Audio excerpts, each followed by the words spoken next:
ঘুমাচ্ছিলাম। Welcome to part 2, welcome back part 2।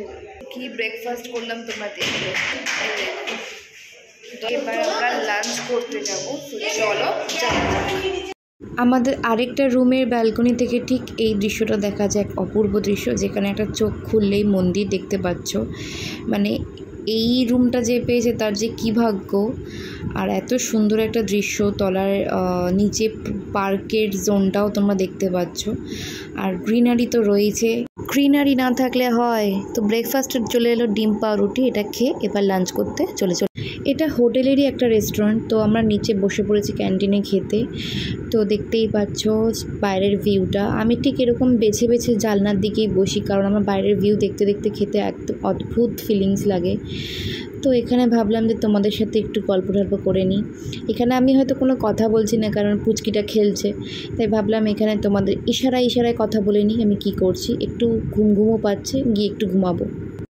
রয়েছে ভাত, mutton curry, দেখতেই পাচ্ছ কালারটা দারুণ হয়েছে। মাটনের কালারটা বেসিক্যালি অলওয়েজ একটু লাল লাল হয়, আর খেতেও বেশ ভালো লাগে, ঝাল ঝাল করেছে। তো এটা রয়েছে পটলের চিলি দোরমা। তো পুরো একটা চিলি ব্যাপার রয়েছে, ভেতরে একটা স্পাইসিনেস আছে। এটা হচ্ছে চিকেন, ডাল, দেখতেই পাচ্ছ অদ্ভুত ফেভারিট সব খাবারগুলো রয়েছে। আর এই যে স্যালাড, নুন, এগুলো না থাকলে তো পুরো লাঞ্চটাই বেকার, তাই না? স্যালাড নুন হচ্ছে সবথেকে প্রধান ভূমিকা থাকে আমাদের লাঞ্চে বলো, ব্রেকফাস্টে বলো, ডিনারে বলো। অলওয়েজ স্যালাড যদি খাও তাহলে অনেক সময় শরীর ঠান্ডা হয়, ভালোও লাগে। তো এই যে দেখতেই পাচ্ছ এখন আমাদের সার্ভ করছে। তো এবার একটু খেতে বসে নিই, কারণ অত্যন্ত খিদে পেয়ে গেছে। 3টে বাজে।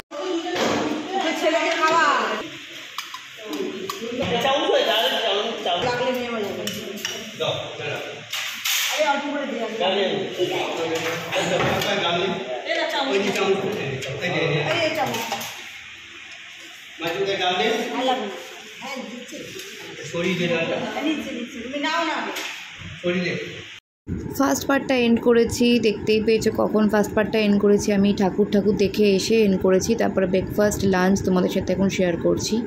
এরপর একটু রেস্ট নিয়ে আবার বেরিয়ে যেতে হবে। সামান্য কিছুক্ষণ একটু রেস্ট নেব, কারণ রেস্ট নিয়ে ড্রেস ফেস বদলে আমাদের আবার নলহাটির উদ্দেশ্যে যেতে হবে শূদ্র বস্ত্রে। তো এখন একটু খেয়ে নিই, 3টে বেজে তো গেছে অলমোস্ট। একটু রেস্ট নিয়ে আমরা বেরিয়ে যাব। নলহাটির থেকে এসে আমাদের একটু কেনাকাটা করতে যাওয়ার ইচ্ছা আছে সন্ধ্যের দিকে একদম একটু তাপমাত্রা একটু কমবে, যার ফলে একটু কেনাকাটি করতে যাব। আমি জাস্ট 2 টুকরো চিকেন নিয়েছি, কারণ চিকেন হচ্ছে আমার সবথেকে ফেভারিট। কিন্তু তারাপীঠের মটন কিন্তু আবার ফেমাস, তাই জন্য ভাবলাম যে চিকেনটাও খাবো, মটনটাও খাবো। আর মটনটা এত জুসি ছিল না, মানে সত্যি কথা বলতে আমি চিকেন লাভার, কিন্তু এখানে তারাপীঠের মটন লাভার হয়ে গেছি। মানে অত্যন্ত সুন্দর ছিল, মানে এত মুখে দিচ্ছে আর গলে যাচ্ছে। দেখতেই পাচ্ছ রঙটা দেখো। আর ওই যে পড়ে রয়েছে আমার 1 টুকরো চিকেন।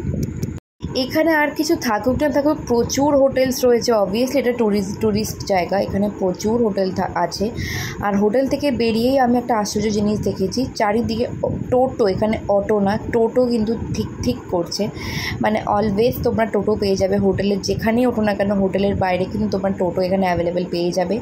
আর যাই করো না কেন, বেশি রাত করো না ঠাকুর দেখতে গিয়ে, সন্ধ্যের মধ্যে ঠাকুর কমপ্লিট করে তোমরা হোটেলে ফিরে আসো, কারণ এখানকার জায়গাগুলো তো অত্যন্ত ফাঁকা। আমি মনে করি বেশি রাত অবধি না দেখাই ভালো। তোমরা ভালো করে দর করে নিও। টোটোতে কিন্তু অনেক অ্যামাউন্ট ওরা চেয়ে বসে হুট করে, নতুন লোক দেখলে তো একটু বেশিই চায়। যেহেতু আমাদের ফ্যামিলিরা মাঝে মধ্যেই তারাপীঠে ট্যুর করে, সেই জন্য ওরা খুব চেনা পরিচিতি। তো এই হোটেলেই ওঠে, হোটেলের নাম হচ্ছে মা তারা হোটেল রেসিডেন্সি। তো পুরো হোটেলের নাম তোমাদের আমি বলে দেবো ভালো করে, আর কীরকম কী প্রাইস সেটাও বলে দেবো। তো চলো, শেষ হয়ে গেছে আমার খাওয়া দাওয়া, আর একটু চিকেনটাকে ভালো করে খেয়ে নিচ্ছি, এবার বেরোবো।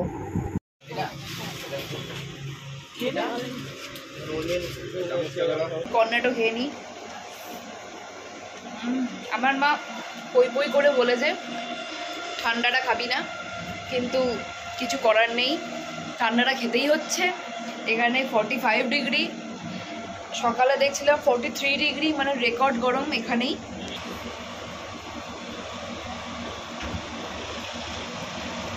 একটু পরে আবার রেডি হয়ে নলহাটি যেতে হবে, তাই ভাবলাম একটুখানি রেস্ট নিই, খাবার দাবার কমপ্লিট করে, এই আইসক্রিমটাকে খাবার দাবার কমপ্লিট করে একটুখানি রেস্ট নেব, তারপর বেরিয়ে যাব।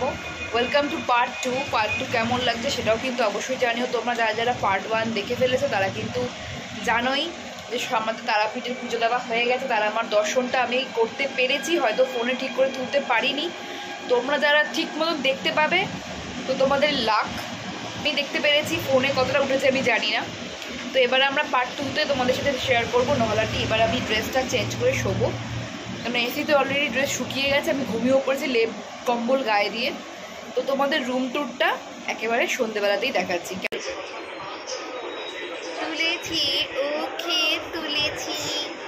দিদিভাই ম্যানেজার বসে আছে, সবাই আইপিএল দেখছে, আইপিএল।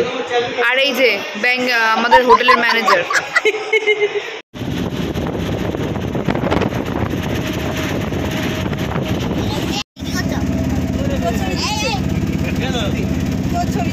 আরসালান আরসালান, দাদা বৌদি দাদা বৌদি দাদা বৌদি, বল বল বল বল, দাদা বৌদি দাদা বৌদি।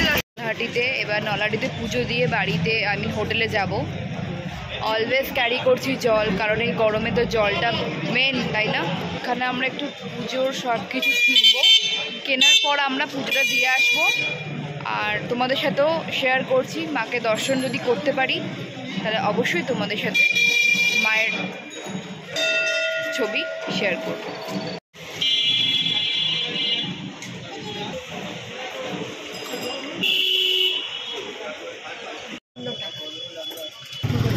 হ্যাঁ 3টে বানাও, আমার একটা, ওর একটা, ওর একটা। 30 টাকা। তোদের কটা? আমার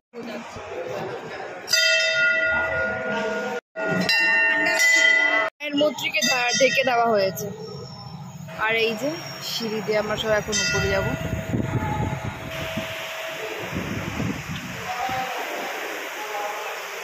কি সুন্দর, কি অপূর্ব। বসতে পারবে?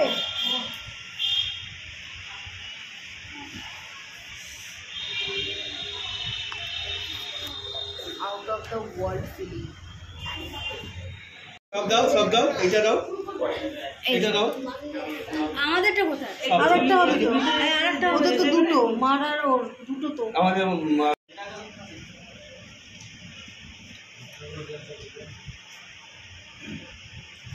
নাম বলবো আমি, এক এক করে পরে বলবো। বলা হয়ে গেছে? বাহ, সব ঠিক আছে। বাবুদের নাম বলা হয়েছে? তাহলে এটা আমার অক্ষয় আর শুক্লানন্দ। ডান হয়ে গেছে।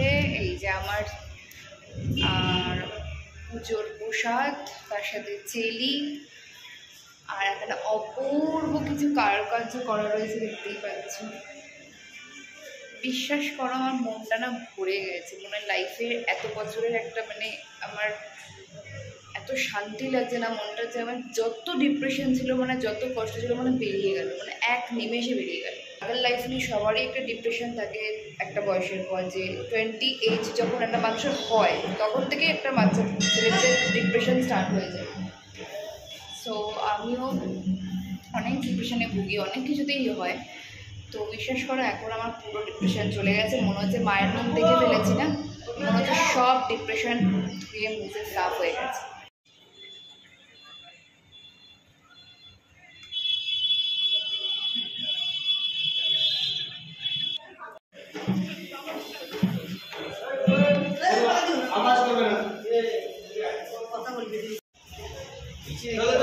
এখন 3বার আমাদের পাক নিতে হবে, 3বার ঘুরতে হবে, 3বার। কোনো কথা বলতে হবে না এখানে, 3বার।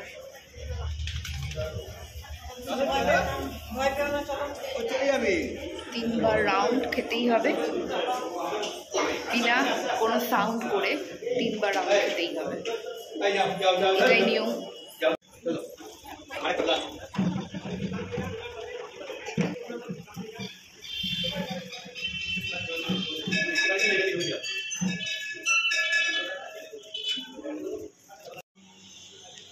হয়ে গেল ঠাকুর দেওয়া। এবার আমরা হোটেলে ফিরবো। হোটেল থেকে বেরিয়ে আমরা একটু কিছু কেনাকাটি করব।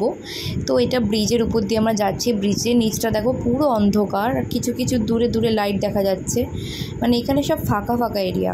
এই জন্য আমরা তড়িঘড়ি পুজো দিয়ে ফিরছি।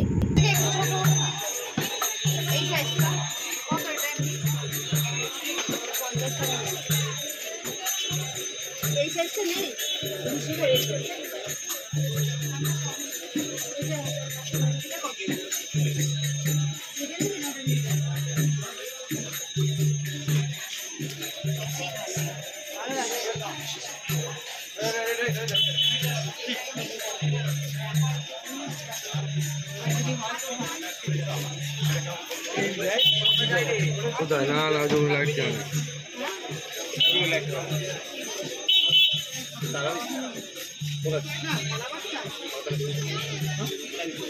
এই যে বড় আছে, না থাকলে তাহলে অন্য জায়গায় থাক। কাকা এগুলো কত কাকা? হ্যাঁ উফ, এই ছবিটা দেখে চোখ সরাতে পারিনি। এত সুন্দর না এই ছবিগুলো, প্রত্যেকটা ছবি দেখে মন ভরে গেছে। আর প্রত্যেকটা ছবি কিন্তু লাইটিংয়ের উপর রয়েছে, দেখতেই পাচ্ছ পুরো লাইটিং। মনে হচ্ছে এইগুলো নাইট বাল্বের ইজিলি কাজ করে যাবে তোমাদের, রাত্রিবেলা জ্বালিয়ে রাখবে, দারুণ লাগবে, অপূর্ব দৃশ্য লাগবে, মানে তোমার ঘরটা ভরা ভরা লাগবে। আর এই যে রাধাকৃষ্ণের মূর্তিগুলো দেখে না চোখের শান্তি লাগছে, মনে হচ্ছে সব নিয়ে নিই, কিন্তু সেগুলো সব সম্ভব নয়। তাই জন্য এই ছোট্টর মধ্যেই মূর্তিগুলো খুঁজছি। আর এই যে দেখতে পাচ্ছ কি একটা নতুন সদস্যকে, এখানে কেউ এমন নেই যে এনাকে চেনে না। তো ইনি কিন্তু তারাপীঠে ফেমাস কাকাতুয়া। চারিদিকে কেন জানি না ব্যারিকেড করে রেখে দিয়েছে ওকে, আমার খুব কষ্ট লাগছে, কিন্তু মাথার উপর ওর ফ্যান রয়েছে, যার ফলে দেখেও শান্তি লাগলো। আর ঠিক তার পাশের দোকানেই রয়েছে এরকম একটা অদ্ভুত পাখা, মানে আমার তো চোখে পড়েনি কখনো এরকম টাইপের পাখা, কলকাতার তো চোখে পড়েই নি। আর এই যে দেখতে পাচ্ছ এগুলো কী বলো তো, হ্যাঁ ঠিকই ধরেছে, এগুলো হচ্ছে পাপোশ। এত সুন্দর সুন্দর ভ্যারাইটিস কালারের পাপোশ রয়েছে, কি শক্ত আর কি সুন্দর স্পঞ্জি মজবুত, মানে এটা খুব তাড়াতাড়ি নষ্টও হয়ে যাবে না যা দেখে মনে হলো। কলকাতা শহরে এগুলো খুব এক্সপেন্সিভ দামেও বিক্রি হয়, আবার এখানেও খুব এক্সপেন্সিভ দামে এখানে বিক্রি হচ্ছে। তো এইখানে এই জিনিসগুলো খুব নতুনত্ব উঠেছে। এগুলো হচ্ছে ঠাকুরকে এর উপরে রাখা হয়, লক্ষ্মী ঠাকুর বলো, সরস্বতী ঠাকুর বলো, ছোট্টোর মধ্যে মূর্তিগুলো বলো, সেগুলো এর উপরে রাখা হয়, খুব সুন্দর লাগে দেখতে। এত সুন্দর সুন্দর জিনিস এবার মাকে ফোন করে নিতেও পারছি না, কেন মা আমাকে বলেছে বেশি কিছু আনার দরকার নেই, নেক্সট টাইম যখন যাব তখন অনেক কিছুই আনবো। তো যাই হোক, এই যে মহাশয় বসে রয়েছে, তো মহাশয়কে এখন সবাই দেখে ভিড় লাগিয়েছে, এত সুন্দর দেখতে, কিন্তু এখনও নিজের গা চুলকোতেই ব্যস্ত রয়েছে, কিন্তু উপরের পাখা রয়েছে, দেখেও শান্তি যে পেটসকে যত্ন করছে। তো চলো এবারে দেখা যাক, একটু পুচকির জন্য কিছু কেনাকাটি করা যাক। তাহলে আমার এখানে এই বালাগুলো দেখে এত ভালো লেগেছে, ভাবছিলাম একটা নিই, কিন্তু পরে ভাবলাম যে না, আমার তো শ্যুটিংয়ের জন্য হাত থেকে বারবার করে খুলতে হয়, তাই নিলাম না। হোটেলের লবি দেখতেই পাচ্ছ, এখানে এই দিকে হচ্ছে আমার দিদির রুমটা, এটা এই দিকে যে রুমটা রয়েছে দিদির ফ্যামিলি, শ্বশুরবাড়ির ফ্যামিলিরা রয়েছে। তো তোমাকে সব রুমেরই ট্যুর দিচ্ছি, আমার দিদির রুমেরও ট্যুরটা দিচ্ছি। আগে আমাদের রুমটা দেখে নাও। এটা হচ্ছে আমাদের রুম। এখানে একটু ঘরটা মেসি আছে, আর এই যে আমি টিকা পড়েছি, এখানে জলের বোতল ওরাই দিয়ে দিয়েছে, এখানে দুটো সিট রয়েছে, এখানেও রয়েছে সিট রয়েছে। এখানে বাথরুমটা এই যে খুব পরিষ্কার। এটা রয়েছে ব্যালকনি, ব্যালকনি থেকে ভিউটা তোমরা আগেই দেখেছো। এটা হচ্ছে ব্যালকনি, দেখো। তো রুমটা তোমরা দেখলেই। তারপরে সন্ধেবেলা জলখাবার চলে এলো। সন্ধেবেলা জলখাবারে রয়েছে ডিম সিদ্ধ, আর তার সাথে রয়েছে একটুখানি পকোড়া, ফ্রেঞ্চ ফ্রাইস, আর তার সাথে রয়েছে শিক কাবাব। এটা আমার প্লেট, একাই আমি খাচ্ছি, বুঝতেই পারছো। তার সাথে একটু আলু কাবলিও রয়েছে। তো দেখা হচ্ছে পরবর্তী একটা ভিডিওতে, ততক্ষণ ভালো থাকো, সুস্থ থাকো। আর পার্ট 3 খুব তাড়াতাড়ি আসছে। পার্ট 1 পার্ট 2 কেমন লাগলো জানিও।